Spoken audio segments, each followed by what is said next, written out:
Assalamualaikum warahmatullahi wabarakatuh. Perkenalkan, nama saya Isnuriani Ali, Prodi S1 Keperawatan. Saya akan membacakan tentang penggunaan tanda baca dan ejaan, ringkasan, ikhtisar, abstrak, dan sintetis, kalimat efektif, dan membaca kritis. Nah, saya akan menjelaskan tentang itu semua. 1. Penggunaan tanda baca dan ejaan. Tanda baca. Pengertian tanda baca. Tanda baca adalah simbol yang tidak berhubungan dengan suara, kata, dan frasa pada satu bahasa, melainkan berperan untuk menunjukkan struktur atau organisasi pada suatu tulisan dan juga intonasi serta jeda yang dapat diamati sewaktu pembaca. Fungsi tanda baca. Fungsi tanda baca. 1. Suatu tanda baca tentu memiliki kegunaan atau fungsi yang dijelaskan berikut ini. 2. Untuk mengatur jeda ketika seorang membaca suatu kalimat. 3. Untuk mengatur intonasi dalam pembacaan suatu kalimat. 4. Untuk memberi penekasan kalimat seperti kalimat tanya, kalimat perintah, dan lainnya. Untuk menggambarkan struktur kata atau kalimat yang ada dalam sebuah tulisan. Untuk menunjukkan tata kata yang ada di dalam suatu tulisan.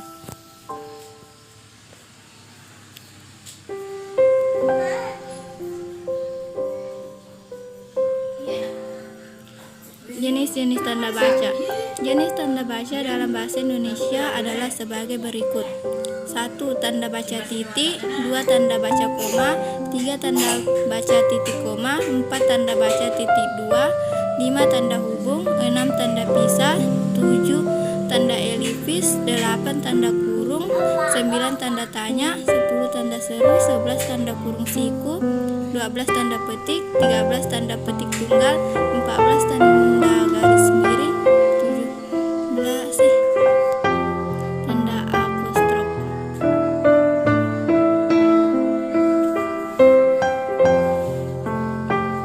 Ejaan. Pengertian ejaan. Ejaan adalah keseluruhan peraturan bagaimana melambangkan bunyi ujaran dan bagaimana antara hubungan antara lambang-lambang itu, pemisahan dan penggabungan dalam suatu bahasa. Seperti teknis yang ini dimaksud dengan ejaan adalah penulisan huruf, penulisan kata, dan pemakaian tanda baca. Fungsi ejaan. Ejaan memiliki fungsi yang cukup penting, oleh karena itu pembakuan ejaan perlu diberi prioritas terlebih dahulu dalam hubungan itu. Ejaan antara lain berfungsi sebagai berikut. 1. Landasan pembakuan tata bahasa. 2. Landasan pembakuan kosakata dan peristilahan. 3. Alat penyaring masuknya unsur-unsur bahasa lain ke dalam bahasa Indonesia. Mengapa ejaan sangat penting dalam berbahasa Indonesia, baik secara lisan maupun tulisan? Dari sistem ejaan juga penting untuk mengatur penggunaan bahasa dan peraturan berbahasa Indonesia. Sebuah bahasa penting adalah sebagai pengingat sekaligus pengikat yang erat dalam segala perbedaan yang ada.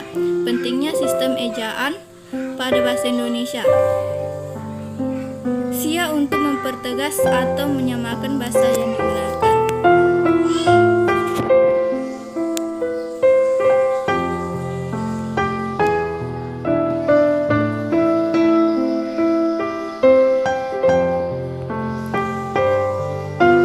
Apa saja yang diatur dalam ejaan yang disempurnakan? Jelaskan secara umum hal-hal yang diatur dalam EYD adalah: 1. Penulisan huruf termasuk huruf kapital dan huruf miring.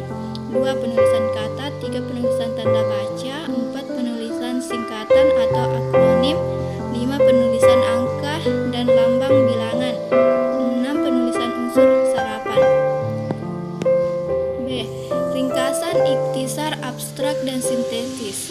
1. Ringkasan. Pengertian ringkasan. Ringkasan adalah dalam presentasi dari kejadian atau peristiwa yang panjang disajikan secara singkat atau cara yang baik untuk memotong atau memangkas, menyajikan hasil esai panjang dan disajikan dalam bentuk pendekatan singkat. Ciri-ciri ringkasan. Berikut ini terdapat beberapa ringkasan terdiri atas: 1. Pengungkapan kembali sebuah karangan atau naskah bacaan dalam bentuk yang padat. 2. Memproduksi kembali apa yang diungkapkan pengarang dalam tulisannya. 3. Menjaga urutan ide-ide pokok sehingga terbangun ringkasan dari naskah asli. 4. Susunan ringkasan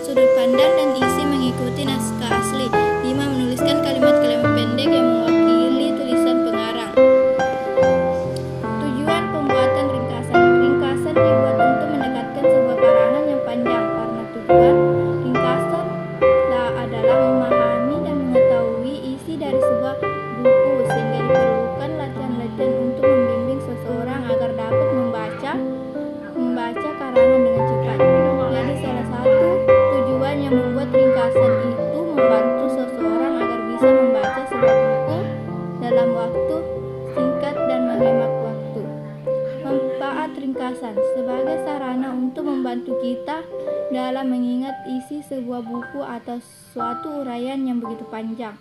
Rangkuman memuat ide-ide pokok yang mewakili setiap bagian hasilnya. Pengertian ikhtisar. Ikhtisar merupakan suatu bagian dari tulisan yang menyampaikan suatu informasi yang penting dari sebuah tulisan dalam bentuk yang sangat singkat. Ikhtisar merupakan bagian yang sangat penting setelah membuat kesimpulan dan rekomendasi. Ikhtisar adalah penulisan pokok-pokok masalah penulisan, tidak harus berurutan, boleh secara acak atau disajikan dalam bahasa pembuat ikhtisar tanpa mengubah tema sebuah wacana.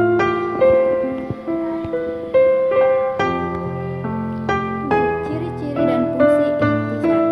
Ciri-ciri ikhtisar. 1. Tidak mempertahankan urutan gagasan. 2. Bebas mengkombinasikan kata-kata asal, tidak menyimpang dari inti. 3. Tujuan untuk mengambil inti.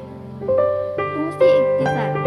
1. Untuk mengembangkan ekspresi serta penghemat kata. 2. Memahami dan mengetahui isi sebuah buku atau karangan.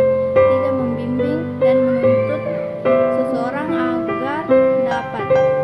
Tujuan. Ikhtisar dibuat untuk ditempatkan pada awal artikel sebagai penjelasan, namun ikhtisar juga dapat berdiri sendiri. 2. Ikhtisar merupakan bagian yang sangat penting sesudah kesimpulan dan rekomendasi. 3. Abstrak. Pengertian abstrak. Abstrak merupakan suatu ringkasan isi dari suatu karya tulis ilmiah yang berupa penyajian singkat mengenai isi tulisan, sehingga tulisan ia menjadi bagian tersendiri. Biasanya terdapat pada bagian awal tulisan dan menjelaskan secara singkat tentang isi dari karya tulis tersebut. Ciri-ciri abstrak. Berikut adalah ciri-ciri abstrak antara lain, yaitu 1. Biasanya dalam karya ilmiah abstrak menggunakan satu atau beberapa paragraf yang baik, merupakan satu kesatuan koheren, konsisten, dan dapat berdiri sendiri. 2. Adanya transisi secara logika di antara informasi yang diberikan. 3. Tidak menambah informasi baru, hanya meringkas laporan atau tulisan. 4. Dapat dimengerti oleh banyak pembaca. 5. Terdapat beberapa paragraf yang merupakan satu kesatuan yang dapat berdiri sendiri. 6. Mengikuti kronologis dari tulisan pembahasan. 7. Adanya transisi secara logika antara informasi yang disampaikan. Fungsi abstrak. Berikut adalah fungsi abstrak antara lain sebagai berikut. 1. Komponen utama laporan hasil penelitian. 2. Gambaran umum tentang isi laporan penelitian. 3. Bahan pertimbangan bagi pembaca. Manfaat abstrak. Berikut adalah beberapa manfaat abstrak, diantaranya yakni 1. Supaya dapat menghemat waktu dalam membaca dokumen aslinya. 2. Supaya dapat memperbanyak jumlah bacaan yang dapat dibaca dalam jangka waktu yang bersamaan. 3. Supaya dapat mempermudah dalam seleksi bacaan, sebab dalam membaca judul-judul saja pembaca belum diketahui jelas seluruh isi dalam karangan. 4. Supaya dapat membantu menghilangkan kesulitan bahasa di dalam membaca karangan asli. 5. Supaya dapat membantu mencari literatur, sebab banyak karangan yang tidak diterbitkan. 6. Supaya dapat meningkatkan efisiensi pembuatan indeks. 7. Supaya dapat membantu dalam pembuatan tinjauan pustaka. 4. Sintetis. Pengertian sintetis. Sintetis merupakan salah satu komponen penting dalam menyusun karya tulis ilmiah. Sintetis adalah tulisan yang utuh dan baru mengenai rangkuman dari berbagai sumber rujukan mengenai pengertian atau pendapatan. Fungsi sintetis. Fungsi sintetis dalam sebuah karya tulis ilmiah adalah sebagai pendapat, gagasan, atau ide baru yang diberikan oleh penulis untuk memecahkan masalah yang ditemukan. Syarat pembuatan sintetis. Dalam penyusunan sintetis terdapat 5 syarat membuat sintetis, yaitu 1. Penulis harus objek dalam mengutip pendapat ahli. 2. Penulis harus kritis terhadap sumber rujukan. 3. Penulis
Dalam Kamus Besar Bahasa Indonesia, efektif diartikan dapat membawa hasil atau berhasil guna. Bahasa sederhana, efektif merupakan kata sifat untuk menunjukkan sesuatu yang tepat guna. Dari beberapa pengertian di atas dapat ditarik kesimpulan mengenai pengertian kalimat efektif. Kalimat efektif merupakan kalimat dengan unsur yang utuh dan tepat. Ciri-ciri kalimat efektif. Ciri-ciri kalimat efektif adalah sebagai berikut. 1. Membuat unsur kalimat dengan lengkap dan tepat. 2. Unsur tersebut antara lain subjek, predikat, objek, dan keterangan.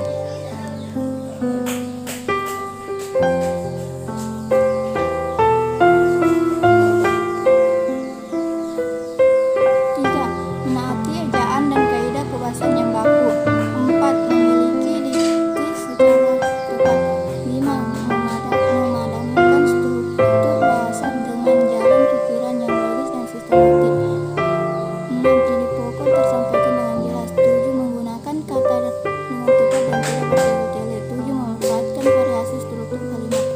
3. Syarat kalimat efektif. Terdapat 2 syarat dalam menyusun kalimat efektif. Berikut penjelasan singkat. 1.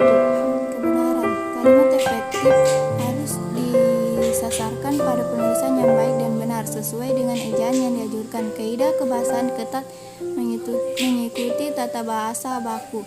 2. Kepaduan. Kepaduan berkaitan dengan logika kalimat. Pilihan kata dalam menyusun kalimat harus padu sehingga membuat kalimat menjadi utuh dan tidak sumbang. 4. Unsur kalimat efektif. Unsur kalimat efektif terdiri atas subjek, predikat, objek, dan keterangan.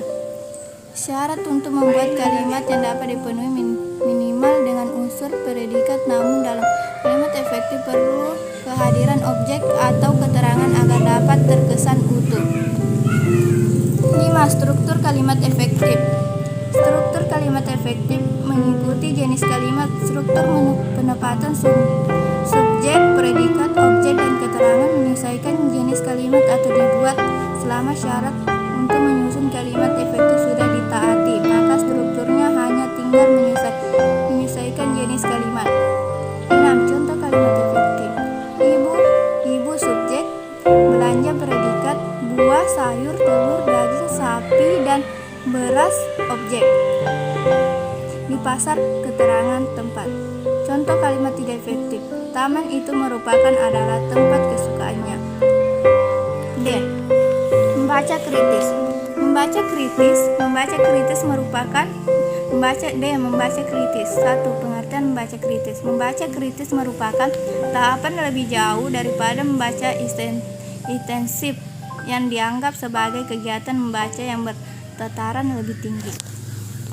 2. Tujuan membaca kritis. Tujuan membaca kritis adalah untuk membuat penilaian tentang bagaimana suatu tes bekerja ketika orang membaca secara kritis. Mereka tidak hanya menyerap atau memahami, tetapi juga menafsirkan, menganalisis, dan mengevaluasi suatu tes. Manfaat membaca kritis. 3. Manfaat membaca kritis. Manfaat dari membaca kritis adalah: pertama, haruslah dipahami benar-benar bahwa membaca kritis meliputi penggalian lebih mendalam di bawah permukaan, upaya untuk menemukan buku hanya keseluruhan kebenaran mengenai apa yang dikatakan, tetapi juga menemukan alasan-alasan mengapa sang penulis mengatakan apa yang dilakukan seseorang pembaca, menemukan bukan hanya apa yang dikatakan, tetapi juga mengapa hal itu dikatakan. Dia sudah mengarah yang paham. Kedua, membaca kritis merupakan modal utama bagi para mahasiswa untuk mencapai kesuksesan dalam studinya. 4. Teknik membaca kritis. Teknik-teknik yang digunakan untuk meningkatkan kemampuan membaca kritis yaitu kemampuan mengingat dan mengenali bahan bacaan, kemampuan menginterpretasikan makna tersirat, kemampuan mengaplikasikan konsep-konsep dalam bacaan, kemampuan menganalisis isi bacaan, kemampuan menilai isi bacaan, dan kemampuan mencipta bacaan. 5. Ciri-ciri pembaca kritis. Pembaca yang berpikir tajam mempunyai ciri-ciri berikut: mempunyai tujuan yang jelas, tertarik. Ciri-ciri berikut: mempunyai tujuan jelas, tertarik kepada apa yang mereka baca, membaca untuk menjawab pertanyaan sendiri. Syarat membaca kritis. 1. Membaca kritis harus mempunyai syarat berupa Membaca kritis harus mempunyai syarat berupa 1. Membaca harus mempunyai pengetahuan tentang bidang ilmu yang disajikan dalam bahasa yang dibaca. 2. Sikap bertanya dan menilai yang tidak tergesa-gesa. 3. Penerapan berbagai metode analisis. 4. Tindakan yang diambil berdasarkan analisis pemikiran tersebut. Nah, sekian dari yang saya bacakan.